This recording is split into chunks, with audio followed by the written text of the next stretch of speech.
There's a kind of man who mistakes silence for weakness, who reads patience as fear, who sees restraint and calls it cowardice, who stands in the middle of a crowd and laughs, not because something is funny, but because laughing makes him feel bigger than the room. Marcus Hale was that kind of man. He had been that kind of man his whole life. In school hallways, in parking lots, in bars where the music was too loud and the lights too dim and nobody was watching closely enough. He had that laugh, sharp, careless, the kind that cut through noise and made people look over their shoulders. And when people looked, Marcus would tip his chin up just a little, like he was already winning something nobody else had agreed to play. He liked edges. The edge of a situation where someone else was uncomfortable. The edge of a crowd where one word from him could tip the whole thing sideways.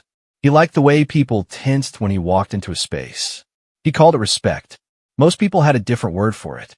That Sunday afternoon, he walked into a situation he did not fully understand. He thought he did. That was always the problem with men like Marcus. They walk into rooms already decided, already narrating, already knowing who the players are and which ones will fold first.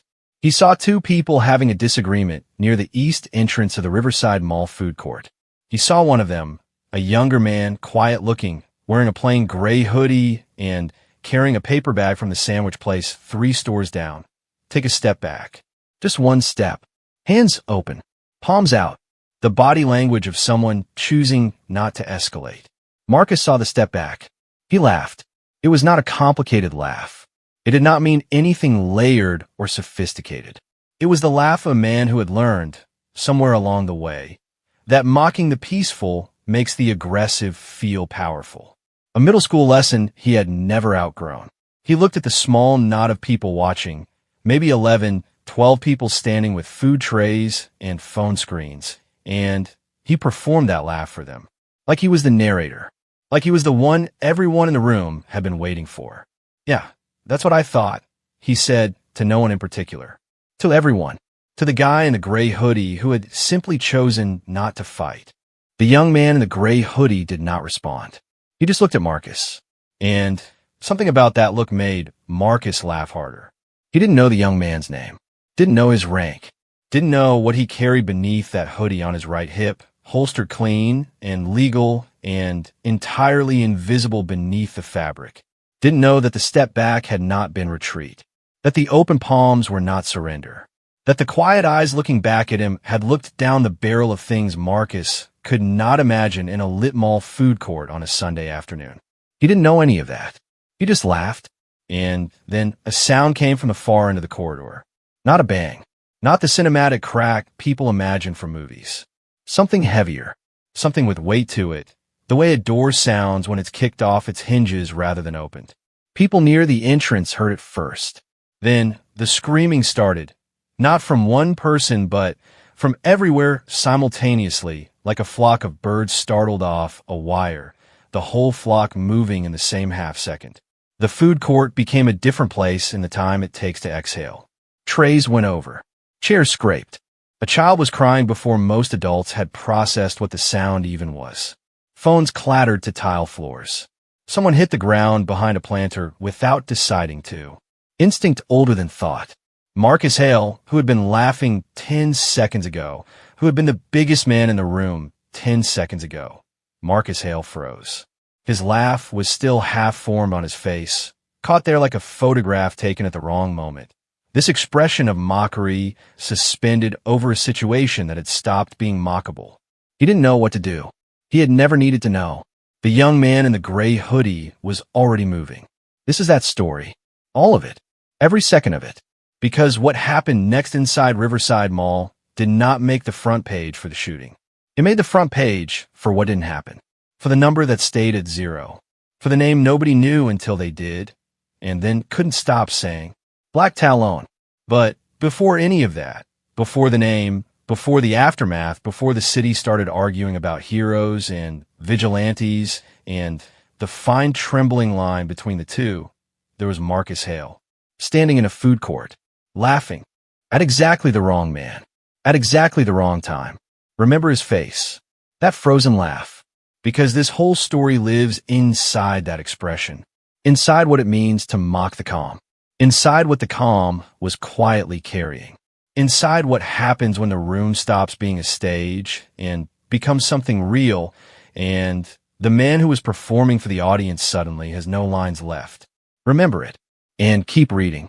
Marcus Hale woke up that Sunday the way he woke up most Sundays, slowly, ungratefully, with the particular sourness of a man who had drunk 3 beers too many the night before and blamed the beers on everyone else. His apartment was a third-floor walk-up on the west side of Denton, a mid-sized city that had tried, a decade ago, to rebrand itself as a cultural corridor and had mostly succeeded in adding a few murals to walls that previously had nothing on them. The murals were nice. The rent had gone up. Most of the people who'd lived there before the murals could no longer afford to live there after them. Marcus had moved in during the in-between when the rent was still survivable, but the neighborhood had started pretending to be something it wasn't. He felt at home in that pretense. He had been pretending his whole life. He was 34 years old. He had a job in logistics at a distribution center outside town, the kind of job that pays enough to not think about and not enough to feel good about. He had 2 friends, though friend was generous. They were men he drank with on weekends. Men who laughed at his jokes, because his jokes were mostly at someone else's expense, and laughing was easier than objecting. He had an ex-girlfriend named Cara who had moved back to Ohio 14 months ago and had not once reached out since, which Marcus understood, on some level he never visited, was not actually a mysterious thing. He understood it and filed it in the same drawer where he kept everything about himself he didn't want to look at directly. On that particular Sunday, he needed to go to the mall, not for anything significant. His work boots had finally split along the left heel to the point where water was getting in, and he needed new ones. He had put this errand off for 3 weeks. He drove to Riverside Mall at 12:40 in the afternoon, parked in the east lot, walked in through the entrance nearest the food court because it was the entrance nearest the parking spot he'd found, and immediately felt the low irritation he felt in most public spaces, a kind of ambient annoyance at the density of other people, at their slowness, at the way they stood in the middle of walkways and looked at their phones and moved through the world as if they were the only ones in it. The irony of that last thought was not available to Marcus. He cut through the food court because it was the fastest route to the shoe store on the north end of the mall. He was wearing a flannel over a white undershirt and jeans that were slightly too short, and he walked with the particular rolling gait of a man who wanted to appear unbothered by everything. He glanced at people as he passed. It was something he did without thinking. A quick categorization, threat, non-threat, worth noticing, not worth noticing. Not a trained assessment. Just the habit of a man who had spent a lot of his life in social situations where knowing the room was a kind of currency. He noticed the disagreement near the east entrance before he was fully through the food court. 2 men, one taller, louder, a guy in a red jacket with a chain visible at the collar, maybe 22, 23, the posture of someone performing anger for a small audience. The second man shorter, quieter, the gray hoodie, the paper sandwich bag, mid-20s, standing with his feet about shoulder-width apart and his hands open at his sides. Not raised, just open. The stance of someone who had been trained, or simply born with the temperament, to let other people fill the space with noise while they themselves stayed very, very still. The guy in the red jacket was talking. Marcus couldn't hear the words exactly. There was music from the food court speakers, the ambient crowd noise, the hiss of a milk steamer from the coffee kiosk nearby. But the tone was clear. Accusatory. Performative. The kind of argument that was less about the original grievance and more about the small audience of 11 or 12 people who had paused with their trays to watch. The man in the gray hoodie said something short. 2, maybe 3 words. And then he took 1 step back. Just 1. Hands open. Palms out. Marcus watched that step and felt something light up in him that he would not have been able to name and would not have tried. It was the same light that had flickered on in him since he was 12 years old and found out that being the one laughing meant you weren't the one being laughed at. It was a reflex and a philosophy and a defense mechanism and a weapon all rolled into one autonomic response. And It lived in him the way weather lives in a particular valley, always arriving from the same direction, always arriving on schedule. He laughed. Short, sharp, audible over the ambient noise. People looked at him. That was the point. Yeah, that's what I thought, he said. Loudly enough for the young man in gray to hear. Loudly enough for the small crowd to hear. Loudly enough for himself to hear, which was really who the performance was for. The man in the red jacket looked over at Marcus and grinned, emboldened by the company. The man in the gray hoodie looked at Marcus for approximately 2 seconds. Not a threat, not anger, something more diagnostic than that. A look that went in and took stock and came back with a quiet answer. Then he looked back at the guy in the red jacket, said something else short and quiet and entirely inaudible to Marcus, and turned and walked toward the food court's north exit. Marcus watched him walk away and laughed again, shook his head, looked at no one in particular with the expression of a man who has just confirmed something he already believed about the world. He did not think about the young man again. He went to the shoe store. He tried on 3 pairs of work boots. He stood in the shoe store for 22 minutes, which felt long, but was actually average, and he bought a pair of black steel-toed Wolverines that were $30 more than he'd intended to spend, and he felt put upon by this in a way that occupied his thoughts as he walked back toward the food court. He was almost back to the east entrance when he heard it. The sound. It came from the north corridor. Heavy. Wrong. The kind of sound that the body processes before the brain does, because the body is older than the brain and carries knowledge the brain has forgotten it learned. Marcus felt it in his sternum before his ears had fully categorized it. A flatness to the sound, a concussive weight, and then the second sound and the third closer together, and by the time the third one landed, he knew what it was, and his body had already decided to stop moving. The screaming started at the north end of the food court and traveled south like a wave. Not panic screaming, or not only that. It was the particular register of fear that has location in it. Directional, running away from something specific. People were moving, not walking, running. A woman knocked a tray off a table without noticing. A teenage boy dropped his phone and didn't go back for it. 2 people went simultaneously behind the same concrete planter near the coffee kiosk and crouched there, strangers shoulder to shoulder, both staring at the north corridor. Marcus stood still. He was aware, somewhere behind his sternum, that standing still in a situation like this was the wrong thing to do.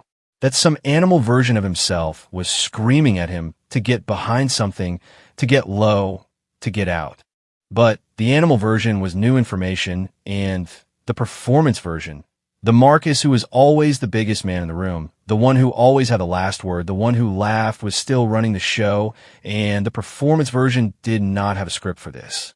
His face still held the shape of the last laugh. That slight upward tilt, that particular arrangement of features that meant I'm not impressed by anything in this room. Except he was. He was terrified. He just didn't know how to let his face know. He pressed himself against the wall near the east entrance, not crouching, just backing up, the shoe bag in his hand, still clutching it with the same grip he'd carried it with through the whole store, a detail that would seem absurd to him later and did not seem like anything to him now. He pressed against the wall and watched the north corridor and waited for he wasn't sure what. What came from a north corridor was not what he expected.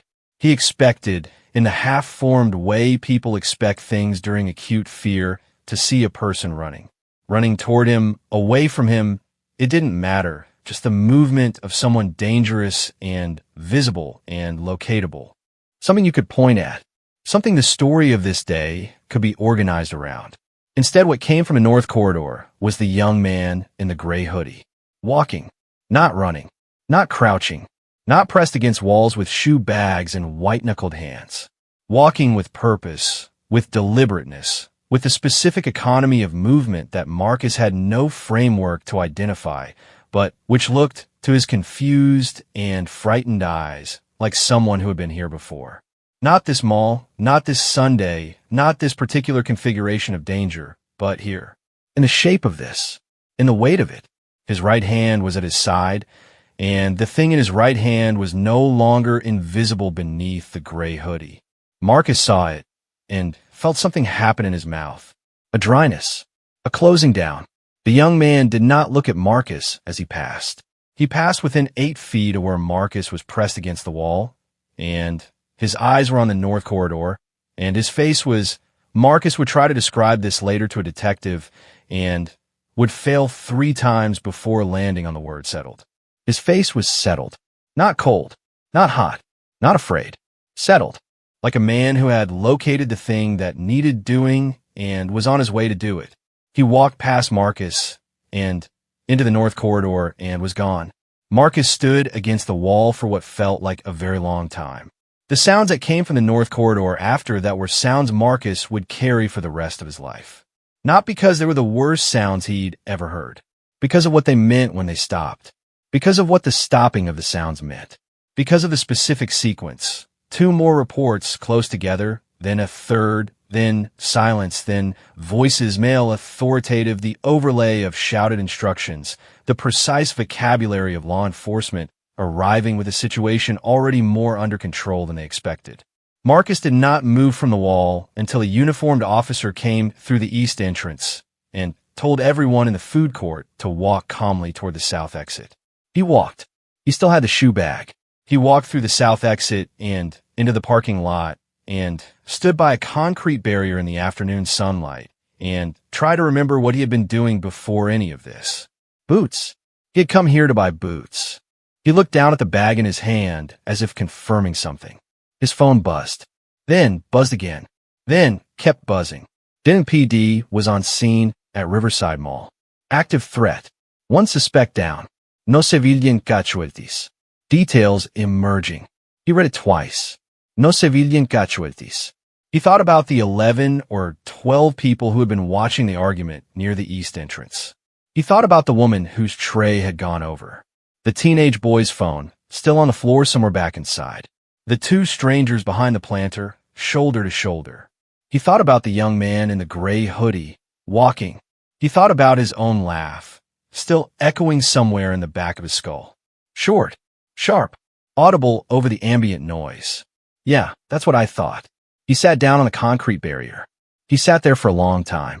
Inside the mall, beyond the police tape that was already going up across the entrance, beyond the officers with their notepads and their radios and the forensic tape measure someone was already unspoiling across the tile floor of the north corridor.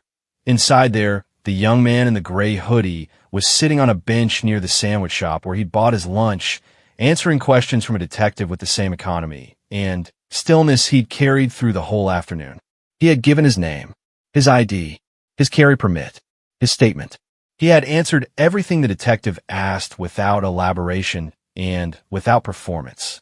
He had been cooperative and clear and entirely unremarkable in the way he described what had happened, which was the same way he did most things. He did not appear shaken. He did not appear proud. He appeared to the detective sitting across from him on an adjacent food court chair like a man who had done a specific and necessary thing and was now waiting for the next specific and necessary thing, which was this conversation. And when this conversation was done, he would move on to whatever came after.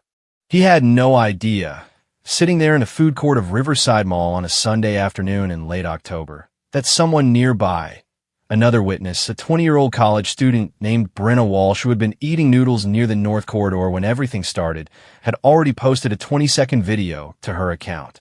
The video was shaky. The audio was confused, but it captured at its 10-second mark one clear frame. The man in the gray hoodie, walking into the north corridor. Settled. By the time the detective finished his notes, and the young man stood up and tucked his ID back into his wallet, Brenna Walsh's video had 11,000 views.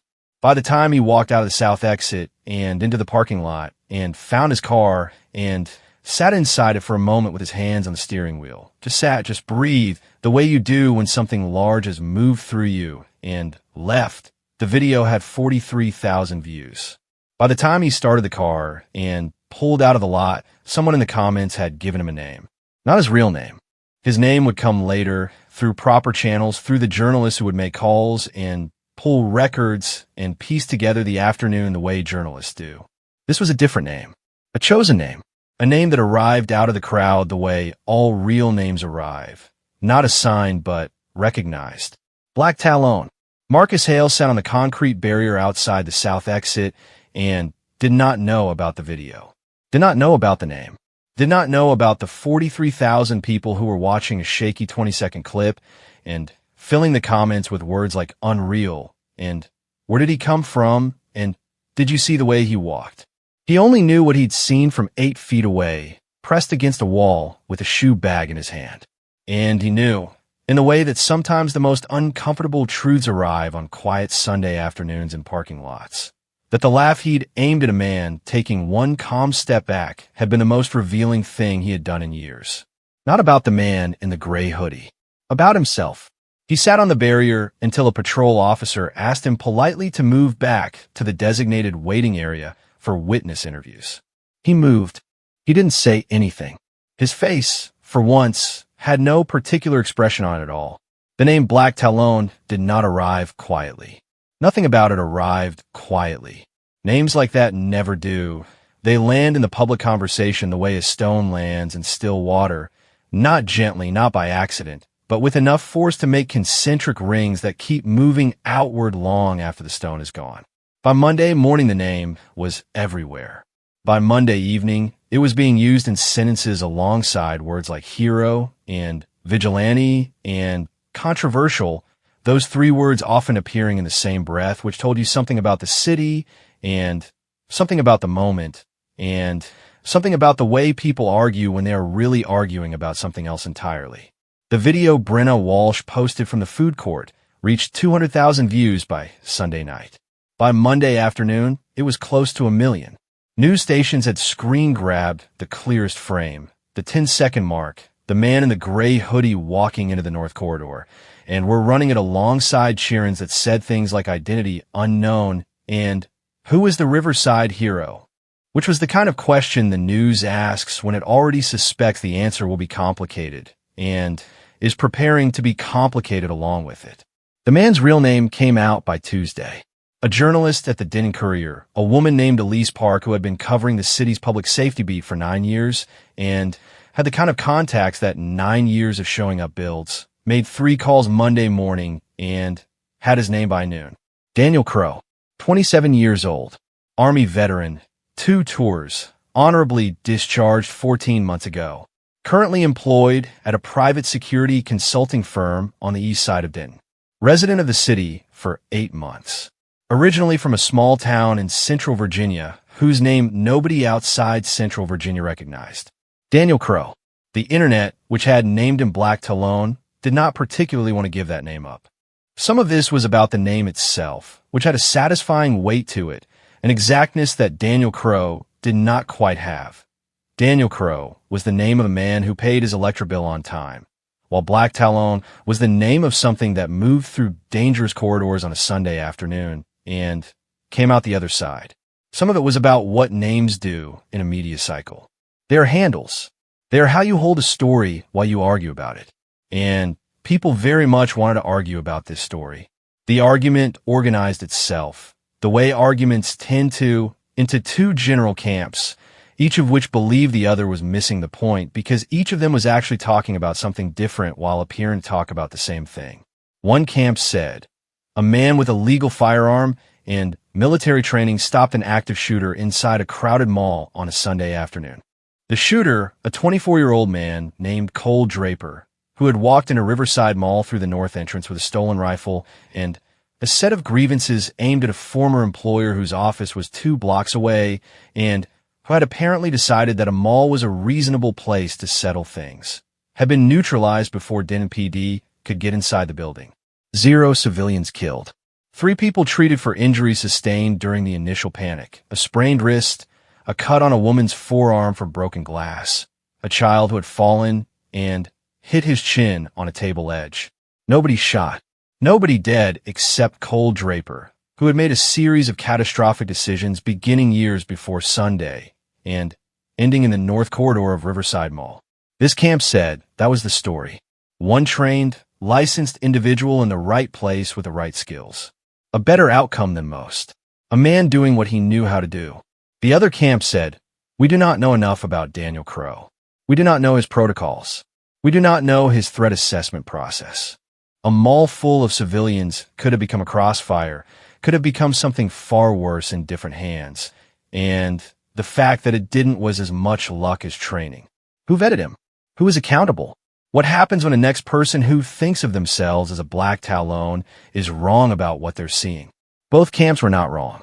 Both camps were also, in the way of public arguments, unable to hear the other. Daniel Crow gave one interview. One, he gave it to Elise Park at the Den Courier because she had been the journalist who called him directly, who had been straight with him about what she knew and what she was going to print, and because he trusted the directness more than the cable news producers who had called his employer's office 12 times in 48 hours offering things like meaningful platform and chance to tell your story, which he understood were not actually offers to tell his story, but offers to let someone else shape it in a way that served theirs. He sat across from Elise Park at a diner 2 miles from the mall on Tuesday afternoon and drank black coffee and answered her questions in the same measured way. He answered everything. She asked him to describe what he heard when the first shot was fired. He described it. She asked him to walk her through his decision-making. He walked her through it step by step, without drama and without the false modesty that is its own kind of performance. Just the sequence of what he assessed, what he concluded, and what he did. She asked him how he felt about the name Black Talon. He looked at his coffee cup for a moment. I think people need something to call a thing, he said. It doesn't change what happened either way. She asked if he considered himself a hero. I consider myself the person closest to the problem, he said. That quote went everywhere. It was placed on graphics with dark backgrounds and shared approximately 40,000 times in the first day. It became the thing people said when they wanted to defend Daniel Crow without quite defending him, a way to hold the ambivalence of the situation in one sentence. He didn't say hero. He said closest to the problem. There was something in that distance between heroism and proximity that felt honest, and honesty in that media moment was scarce enough that people passed it around like something rare. Marcus Hale read the interview on his phone Tuesday evening, sitting in his apartment. He had gone to work Monday and done his job without speaking to anyone more than he needed to, which was not unusual for Marcus, but felt on that Monday like a different kind of silence than his usual one. His coworkers had heard about them all. It had been all over every local feed since Sunday night, and a few of them had asked if he'd been there, and he'd said yeah, and left it at that, and they had understood from his tone that this was not a topic he was expanding on, and they had moved on. He had given his witness statement Sunday evening to a Detective Ruiz in the parking lot. It had taken 20 minutes. He had described what he saw without embellishment, the argument, the gray hoodie, the one step back, and then the shooting starting and the man walking into the corridor. He had not mentioned his laugh. He had not mentioned what he'd said. The detective had not asked about it, and Marcus had not offered it, which was not a lie exactly, not an omission with intent, just an incompleteness. The kind you live with when you're not ready to hand it over to another person yet. Tuesday evening, he sat with his phone, and he read the whole interview. Every word. He was not a man who read things carefully as a habit. He skimmed, moved on, kept going. He read this carefully. He got to the quote, I consider myself the person closest to the problem, and he read it 3 times. He put his phone face down on the couch cushion and sat in his apartment and thought about the laugh. Not because the laugh had any bearing on what happened. It didn't. The laugh was a footnote, a piece of ambient social noise in a food court on a Sunday, and Daniel Crow had paid it precisely 0 attention as far as Marcus could tell. It had not factored in. It had not mattered. But it had mattered to Marcus. Not in a way he could articulate yet. In a way that sat in his sternum, the same place the sound of the first shot had sat, heavy and locatable. The laugh had revealed something, and what it had revealed was not new information. He was aware, on some level, of what the laugh was, but it had been revealed in a specific context that was harder to file away than usual. He had laughed at a man for choosing not to escalate. He had performed that laugh for an audience of strangers. He had aimed it at a person he knew nothing about, made a story about that person in the half-second before he laughed, coward, soft, not worth anything, and had been wrong in every particular. had been so specifically, instructively wrong that the wrongness had a shape he could trace. He did not do anything with this on Tuesday evening. He ate leftover pasta and watched television without following the plot and went to bed at 10:30. But he did not sleep well, which was unusual for Marcus, who had always had the unearned gift of good sleep regardless of what was happening in his waking life. He lay in the dark, and the laugh sat in his sternum, and the image of Daniel Crow walking past him, 8 feet away, settled, already decided, sat behind his eyes. Across the city, in a different apartment, Daniel Crow was also not sleeping. This was more expected. This was earned.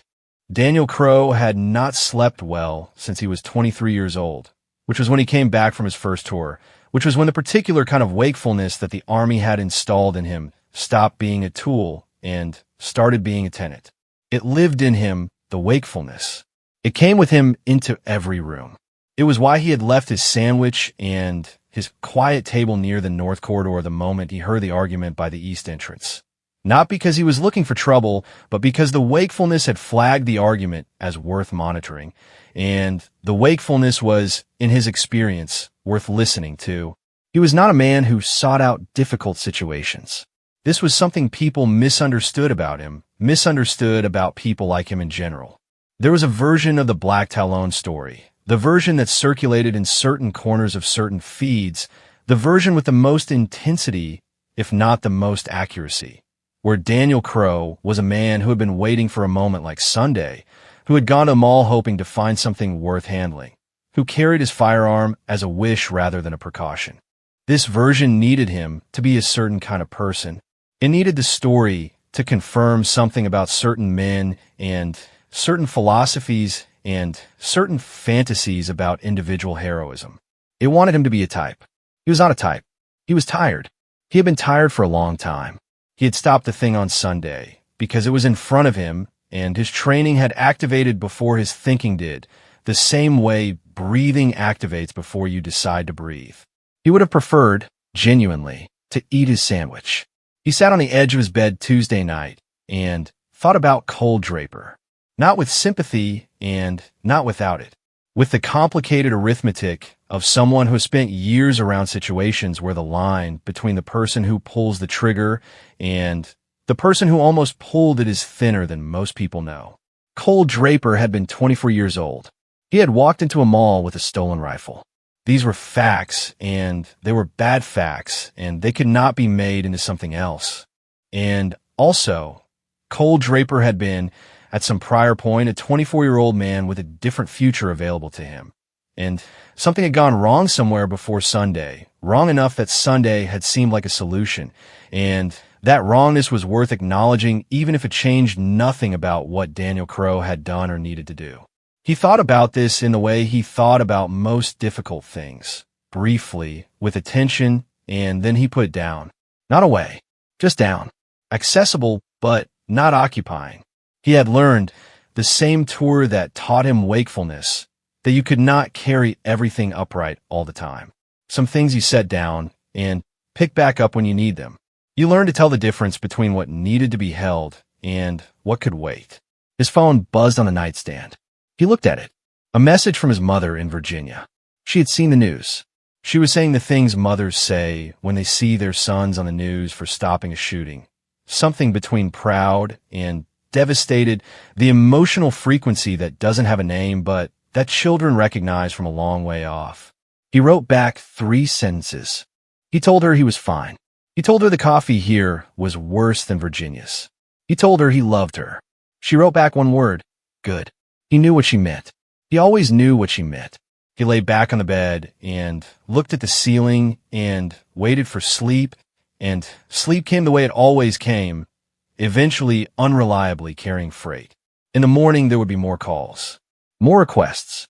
The city's police chief had already indicated he wanted a conversation, which was not the same as a formal review, but was the city's way of conducting informal reviews before deciding if a formal one was necessary.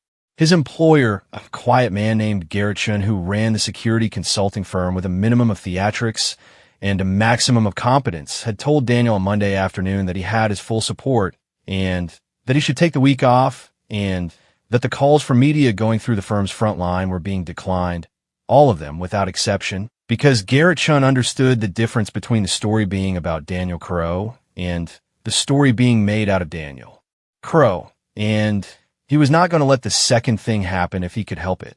The week off was, in theory, a recovery. In practice, it was Daniel Crow in his apartment being very still and waiting for the feeling that always came after something like Sunday to arrive and pass.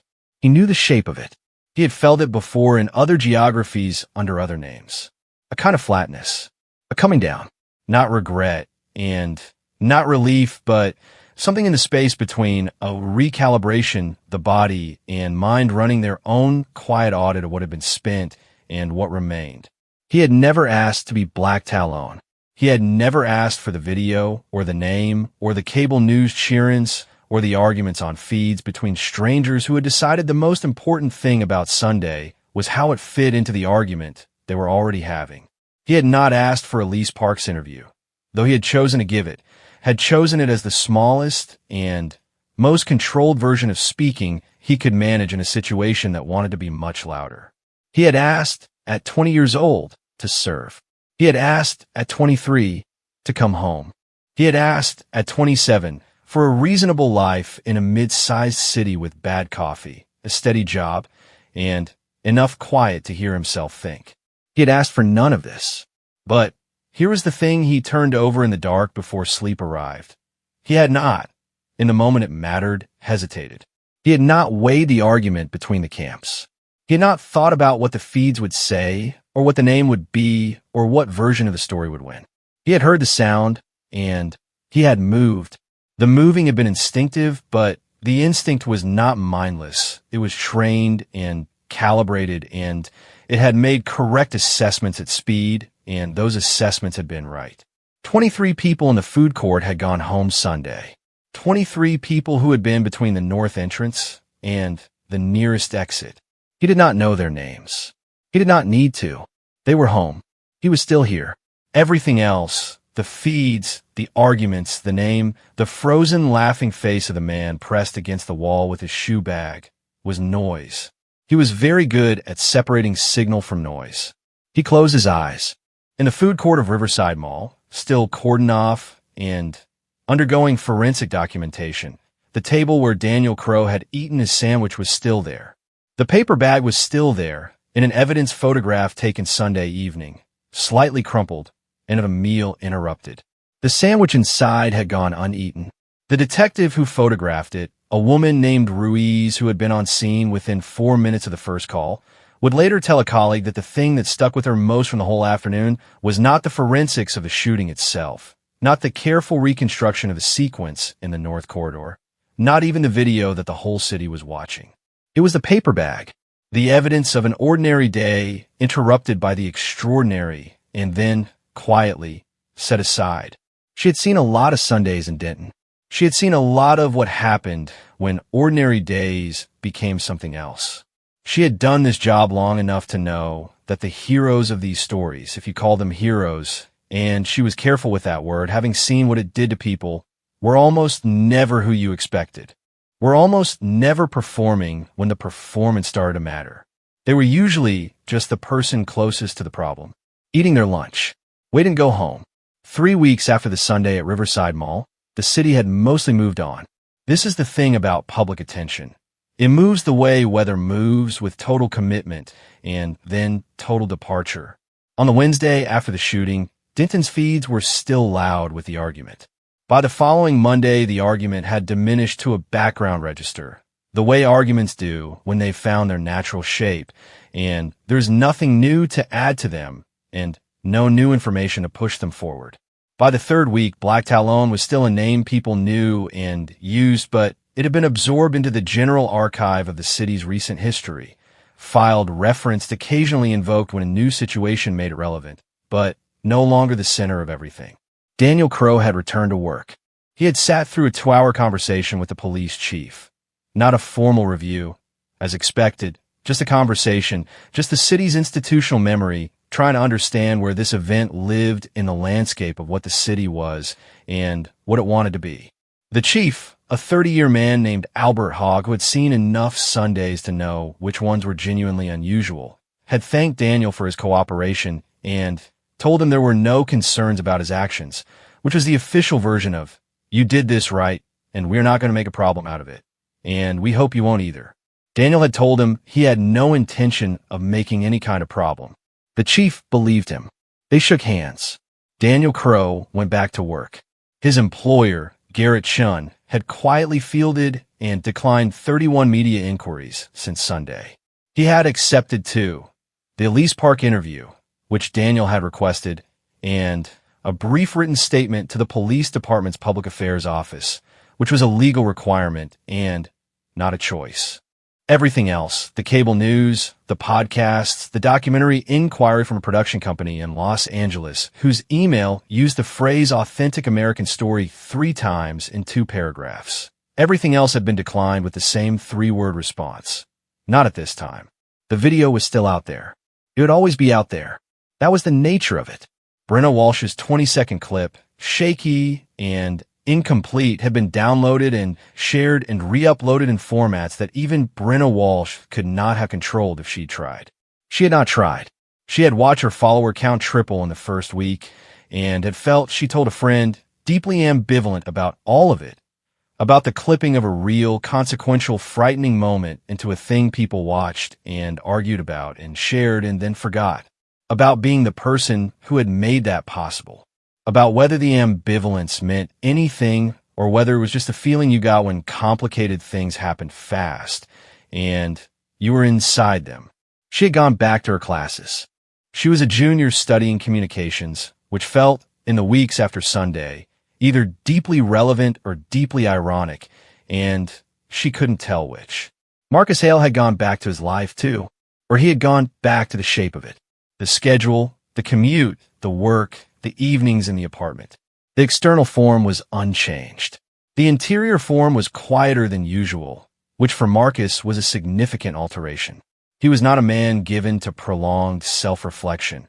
He had the habit of most people who use performance as insulation, which was to keep moving, to keep the noise level high enough that the quiet thoughts couldn't get traction. Sitting still was dangerous. Sitting still meant the thoughts could arrive and stay. The laugh kept arriving, not with the frequency of the first week, not the raw, humiliating clarity of Sunday evening, sitting on the concrete barrier in the parking lot with the shoe bag, but it kept arriving. In the morning sometimes, in that window between sleep and full consciousness when the brain plays back recent events with an unsparing camera. At work occasionally, during the long repetitive stretches of the distribution center floor where his hands were occupied and his mind was not. It arrived the way small, persistent truths arrive. Uninvited, not dramatic, just present. He had laughed at a man for choosing not to fight. He had made that laugh performative, had aimed it at an audience, had used the laugh to announce himself as the kind of man who knew what cowardice looked like when he saw it, had been, in that moment, entirely and specifically wrong. Wrong about the man, wrong about the step back, wrong about what stillness in a human being meant, and the wrongness had been displayed in front of 11 or 12 witnesses, and then in front of 23 people who survived the afternoon, and then, by extension, in front of the approximately 2 million people who had watched the video in the first week. None of those people knew who he was. None of them had seen his face. He had been standing against the wall when the video was taken. He was not in it. He was not named, not described, not included in any of the news coverage. He was nobody publicly. He was just a man who had given a 20-minute witness statement to Detective Ruiz and then disappeared back into ordinary life. But he knew, and the knowing sat in him without anywhere to go. He thought about apology. It was not a category he visited often, apology, not a reflex he had developed, more an emergency exit he knew existed but had never used. He thought about it abstractly for the first week, tried to route it through his usual channels of deflection, and found they were blocked. He thought about it more concretely in the second week, which meant he started allowing himself to name what he was actually thinking about, which was finding Daniel Crow and saying something. Not publicly, not for an audience, just saying it. He didn't know how to do this. He didn't know how to find the man.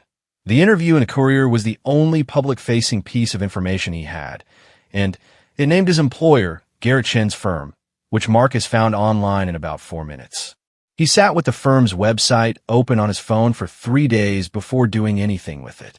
On a Thursday evening in mid-November, 3 weeks and 2 days after Sunday, he walked into the office of Chen Security Group on Birchwood Avenue and asked to speak with Daniel Crow. The woman at the front desk, young, unhurried, the particular calm of someone who had fielded 31 media inquiries in 3 weeks and had a very clear protocol for unsolicited visitors, asked him who he was and what it was regarding. He told her his name. He told her he had been a witness at the Riverside Mall incident on October 26th. She asked him to wait. He waited in a chair near the entrance for 11 minutes. He counted them. He was aware, in a way that was new for him, of the impulse to leave, to stand up, to say he'd changed his mind, to walk back out into the November air and drive home and let the whole thing stay in his chest where it had lived. The impulse was strong. It had the logic of self-preservation, which is always the most persuasive kind of logic. He stayed in the chair. Daniel Crow came through the door on the right side of the reception desk at the end of the 11 minutes. He was wearing dark trousers and a plain white shirt, no tie, sleeves rolled to the elbows. He looked at Marcus with an expression that was assessing without being unfriendly, the same diagnostic quality Marcus had noticed in the food court, the same look that went in and took stock and came back with a quiet answer. He looked like a man who had done hard things and had learned that most things were less hard in comparison. "You wanted to talk," Daniel said. Not a question exactly. A statement that left room. "Yeah," Marcus said. He stood up. He was taller than Daniel Crow by about an inch, which he noticed, and then was embarrassed to have noticed because the habit of measuring was so deeply installed that it ran even now, even here, even in the exact situation where that particular habit had already made a fool of him once. I was at the mall. I saw you. Before everything. I remember you," Daniel said. Marcus felt something move in his chest. "You do. You were against the east wall. You had a shopping bag. Boots," Marcus said, not because it mattered, because he needed something to say while he organized what actually mattered. "I was buying boots." Daniel Crow waited. This was, Marcus would think later, one of the most significant things about the man. The waiting. The way he did not fill silences or hurry toward resolution. He simply stood there and allowed the space to exist and trusted that what needed to happen and it would happen. It was patience without impatience inside it, which was the rarest kind. "I laughed at you," Marcus said, "when you stepped back from that argument. I laughed and I said something and I want you to know that was not okay. That was not." He paused. The words were not the ones he'd practiced in his apartment. They were simpler than the ones he'd practiced.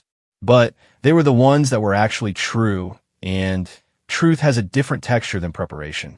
"I saw you step back, and I made a decision about what that meant about you, and I was wrong. I was so wrong about what that meant about you. I am sorry."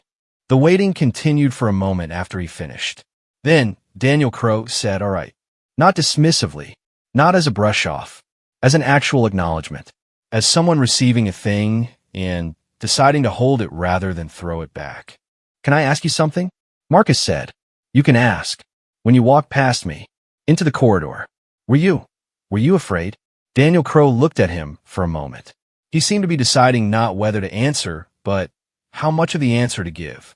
He had the manner of a man who edited himself not for dishonesty, but for relevance, who knew the difference between what a person was asking and what a person needed, and tried to give the second thing rather than the first.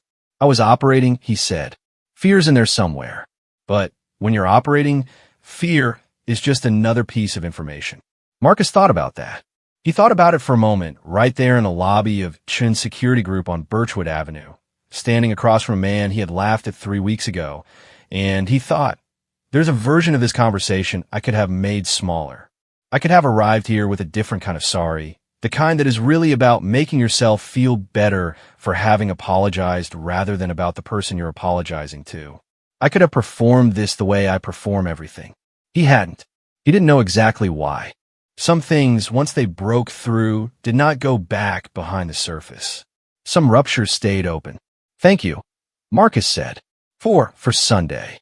Daniel Crow nodded once. They shook hands. The handshake lasted the appropriate length for the situation, which was slightly longer than a professional handshake, and slightly shorter than everything Marcus had imagined this moment would be. Then, Daniel Crow went back through the door on the right. The woman at the front desk smiled at Marcus with the same unhurried calm as when he'd arrived. He walked out. The November air was cold and clear, and the street was ordinary. Cars, people, a bodega with an open sign in yellow letters, a dog on a leash being walked by a man who was looking at his phone. The ordinary world, exactly where he'd left it. He stood on the sidewalk for a moment and breathed it. The laugh still lived in him. He knew it would, not forever at the same volume. Things changed. People changed if they decided to, and he had, somewhere in the 3 weeks between Sunday and today, made a decision so quiet he hadn't heard it happen until it was already done. But the laugh was in there. A record of a version of himself he had used for a long time because it was useful, and because useful things are hard to put down even when they cost you. He thought he might put it down. Not in a grand way. Not as a story he told himself about his own transformation, which would just be another performance in a different register. Just put it down. The way you put down something heavy, not because you're being watched, but because your hands are tired and there's no good reason to keep carrying it. He walked back to his car. Daniel Crow, 3 floors up in the building behind him, sat at his desk and looked at a half-eaten lunch and thought about the lobby conversation for approximately 40 seconds before redirecting his attention to the report on his screen because there was work to do and the work was the next necessary thing. He thought, in those 40 seconds, that the man had said I was wrong about what that meant about you with a directness that was not as common as it should be in human beings. Most people apologize around the thing. They apologize for their language or their tone or the general situation, and they keep the actual wrong thing, the thought inside the laugh, the judgment inside the step back, held just out of reach of the apology, a slight remove, unclaimed. This man had named it. Had said, "Here is the specific wrong thing I did." He didn't know Marcus Hale. He did not become Daniel Crow's friend. They did not share a meal or an ongoing conversation. Life does not require those convenient extensions. What had been said in the lobby had been said, and it was enough to be the thing. It was small, direct, real, a man doing one specific and necessary thing, and then going back out into the ordinary world. The city kept moving. November became December. The Riverside Mall reopened its North Corridor on a Tuesday with minimal ceremony. Brenna Walsh finished her semester and went home for winter break. Elise Park moved on to her next story, which was about a rezoning dispute that would eventually matter to a great number of people and would be followed by far fewer. Detective Ruiz closed the file on the Riverside incident and opened 12 others because that was the nature of the file. Garrett Shun declined 3 more interview requests and 1 book proposal in the first 2 weeks of November. He did so without comment and without ceremony, the same 3 words each time, because Garrett Shun had spent a career building things quietly and understood that the noise was never the building. In Virginia, Daniel Crow's mother lit a candle on the Sunday after the shooting in the church her family had attended for 3 generations and offered something private and wordless in the direction of what she believed in. She did not post about it. She did not tell anyone about it. It was simply the thing she needed to do, and she did it because some responses to frightening things are not for an audience. She went home afterward and drank her coffee and watched the trees out her back window and thought about her son in his apartment in Denton with the bad coffee and felt something between proud and grateful, and the particular fear that does not go away once you have watched a child move through a dangerous world, which is not fear exactly, but the permanent awareness of the fragility of everything you love. She thought he was just the closest one. She was glad he was. She held that thought, and let it be what it was. Back in Denton, in a 3rd-floor apartment on the west side, Marcus Hale sat on a Sunday afternoon. This Sunday, 3 weeks out, and looked at the pair of new work boots on the floor by his front door. They were good boots. The heel was solid. He would get years out of them, he thought. He thought about them all. He thought about the food court and the argument and the step back and the laugh. He thought about Daniel Crow walking past him and the paper bag and the sound of the first shot and the concrete barrier in the parking lot. He sat with all of it, sat with it instead of deflecting it, which was a new practice and an uncomfortable one, but he was getting better at it the same way you get better at anything, which is through the accumulation of attempts with no guarantee of mastery. He thought about what it took to step back, to open your palms, to choose in a loud room, to be very still. He had spent 34 years reading that as weakness. He thought that maybe it was the hardest thing there was. Maybe the discipline required to step back and open your hands in the middle of a room that is performing aggression at you. Maybe that was a kind of strength so specific and so difficult that he had spent his whole life mocking it, because it was the thing he knew on some level below language that he could not do. He had not done anything grand about this. He had not become a different person.